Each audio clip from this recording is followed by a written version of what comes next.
Assalamualaikum warahmatullahi wabarakatuh. Kali ini kita akan belajar tentang teks cerita sejarah. Seperti yang diketahui bahwa sejarah itu berarti sudah pernah terjadi di masa lampau. Berarti teks cerita sejarah yaitu naskah cerita atau narasi rekaan yang mengandung unsur-unsur sejarah.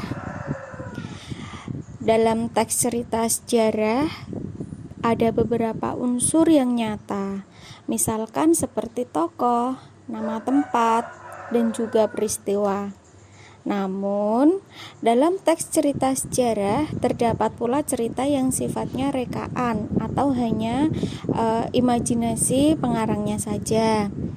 Itu bisa masuk ke dalam mitos, asal-usul sebuah negara, negeri, atau mitos kedatangan sebuah agama. Cerita sejarah memiliki 4 ciri. Yang pertama, menampilkan latar masa lalu. Latar di sini yang pertama ada latar waktu. Biasanya kalau latar waktu itu ditandai dengan menggunakan kata konon, dahulu, pada zaman dahulu kala. Kalau misalkan latar tempat, biasanya dia menceritakan di lingkungan kerajaan. Sedangkan kalau latar suasana, biasanya ditandai dengan suasana yang terjadi di masa lampau pada masa kerajaan. Yang kedua, teks cerita sejarah biasanya disajikan secara kronologis. Seperti yang sudah kita pelajari baik di kelas 10 maupun kelas 11, kronologis artinya adalah urut. Jadi disajikan berdasarkan urutan waktu. Yang ketiga, teks cerita sejarah biasanya berisi fakta ataupun fiksi. Jadi, teks cerita sejarah itu memang ada 2. Yang pertama bisa berupa fakta seperti misalkan perebutan suatu negara, kemerdekaan. Sedangkan yang berupa fiksi, tadi sudah saya jelaskan di awal, bisa berupa mitos ataupun legenda. Dan yang terakhir, teks cerita sejarah sering menggunakan konjungsi temporal. Konjungsi temporal itu adalah konjungsi yang berhubungan dengan waktu. Contohnya seperti lalu, kemudian, setelah itu, sebelum, saat, atau ketika. Teks cerita sejarah ada 2 jenis. Yang pertama, teks cerita sejarah berdasarkan fakta sejarah. Contohnya di sini seperti kemerdekaan sebuah negara, perebutan, atau mungkin masa penjajahan. Kemudian jenis yang kedua ada teks cerita sejarah fiksi. Untuk teks cerita sejarah fiksi itu biasanya bisa kita kenal sebagai mitos. Mitos itu kan sesuatu yang belum pasti terjadi, dan legenda. Untuk legenda contohnya misalkan seperti asal-usul terjadinya Tangkuban Perahu, atau misalkan Bledokuwu, Ki Ageng Selo, seperti itu. Cerita sejarah ini memiliki beberapa fungsi. Yang pertama, inspiratif. Inspiratif di sini bisa dijadikan sebagai inspirasi untuk para pembaca atau pendengarnya. Kemudian yang kedua sebagai sarana edukatif. Jadi teks cerita sejarah ini bisa memberikan pembelajaran bagi yang membaca maupun yang mendengarkan, karena biasanya untuk cerita sejarah itu lebih berorientasi pada perjuangan. Yang ketiga, instruktif. Jadi teks cerita sejarah selain untuk inspirasi dan sarana pendidikan, ini juga bisa dijadikan sebagai ladang untuk memberikan pengetahuan tentang bagaimana sih suatu negara itu tadi bisa berkembang atau misalkan bisa merdeka. Dan yang terakhir, rekreatif. Rekreatif di sini artinya adalah menghibur. Jadi ketika kita membaca teks cerita sejarah, kita akan mulai senang atau misalkan terhibur ketika membacanya. Struktur teks cerita sejarah ada 6. Yang pertama ada abstraksi atau abstrak. Abstrak di sini adalah pendahuluan. Jadi di sini opening. Kemudian yang kedua ada orientasi. Orientasi itu adalah tahap pengenalan situasi cerita. Jadi di sini nanti akan dikenalkan tokohnya, kemudian penokohannya, lalu dikenalkan juga latar dan lain-lain.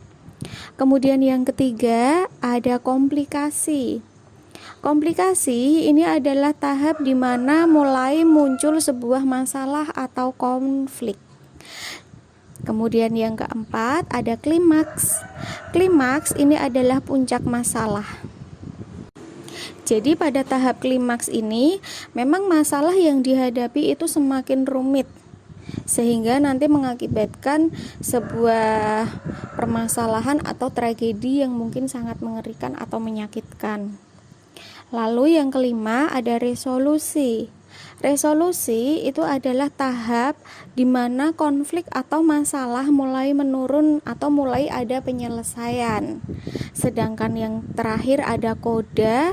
Koda ini tahapan penyelesaian. Jadi kalau tadi di resolusi itu konflik mulai menurun atau mulai ada titik terang, sedangkan pada koda di sini konflik memang sudah benar-benar selesai dan nanti lebih ke ending. Langkah-langkah menemukan informasi penting dalam teks cerita sejarah ini ada 3.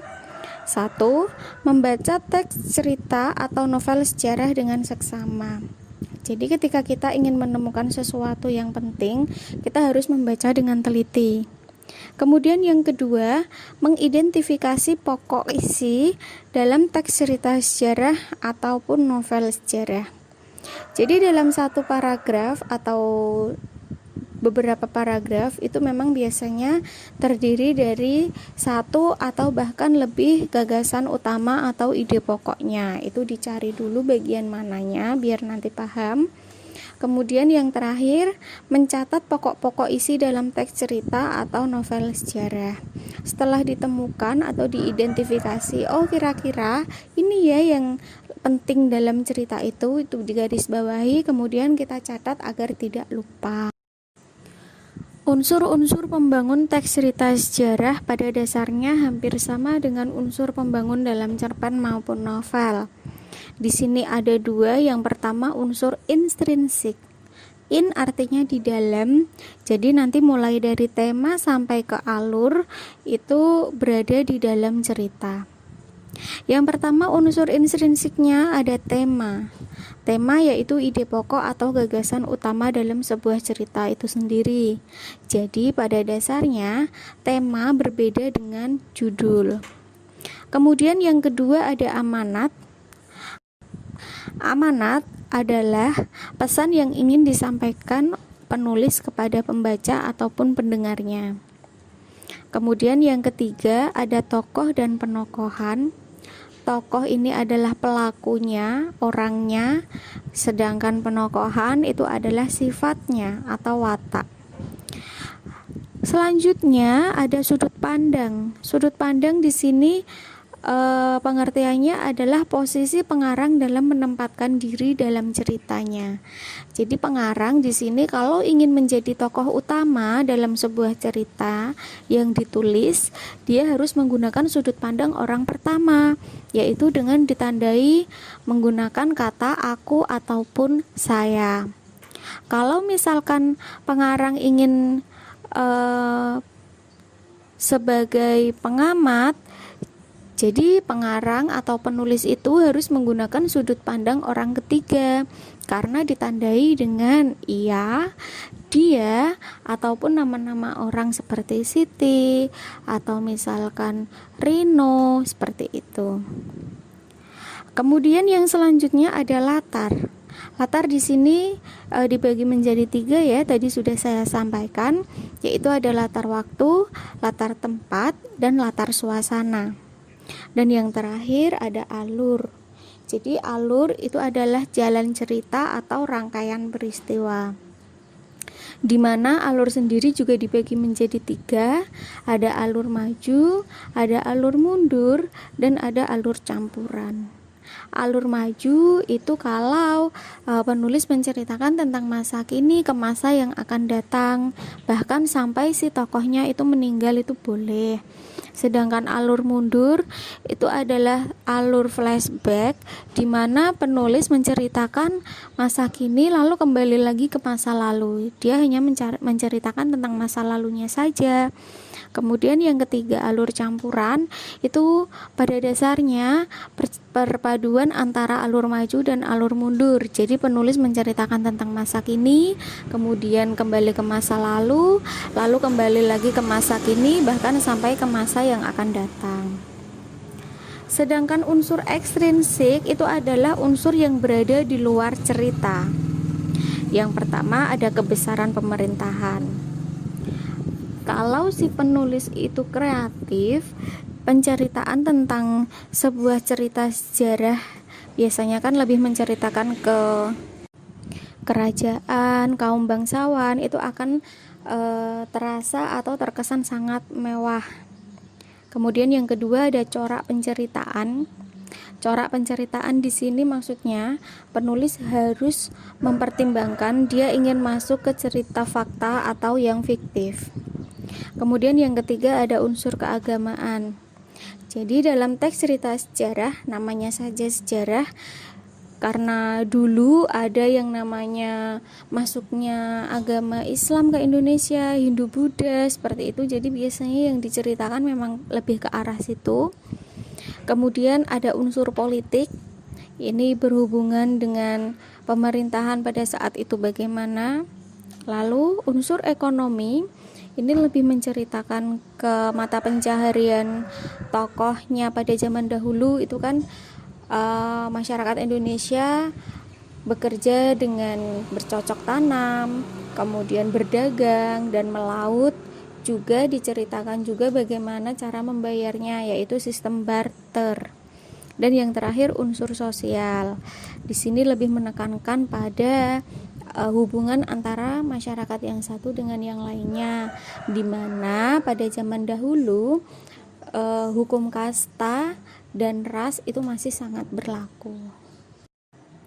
Nilai-nilai yang terkandung dalam teks cerita sejarah itu ada 5. 1 ada nilai moral berhubungan dengan tingkah laku, sikap, dan kesopanan.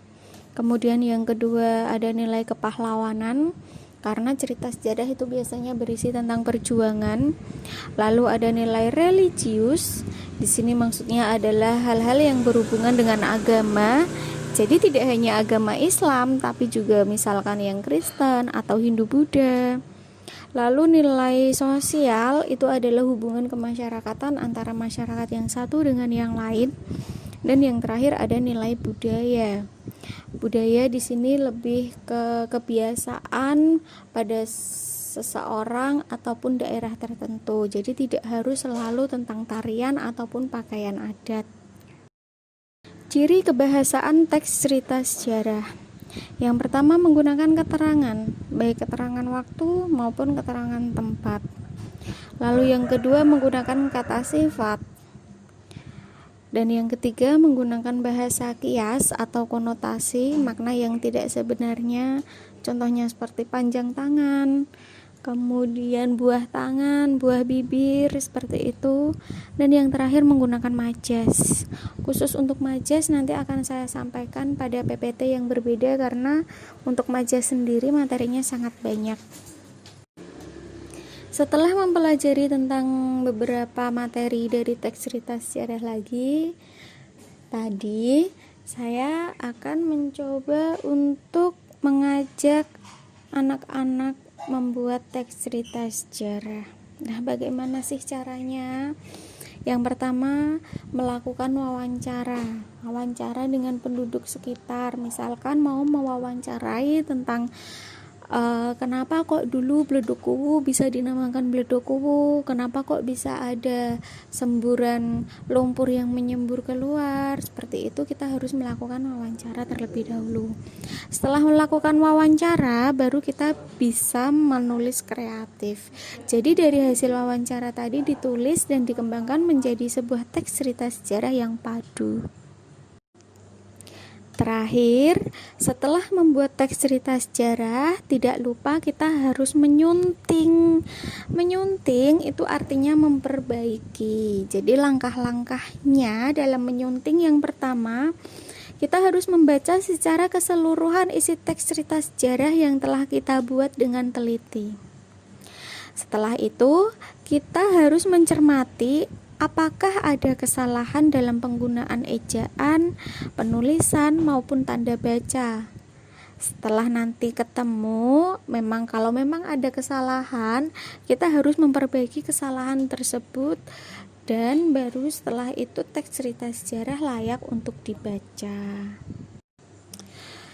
Itu tadi penjelasan singkat saya tentang teks cerita sejarah. Mudah-mudahan bisa membuat sedikit paham atau memberikan gambaran tentang materi teks cerita sejarah.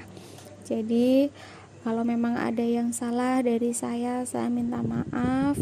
Jangan lupa setelah melihat dan mencermati PPT ini, jangan lupa untuk dicatat di buku catatan ya. Terima kasih. Wassalamualaikum warahmatullahi wabarakatuh.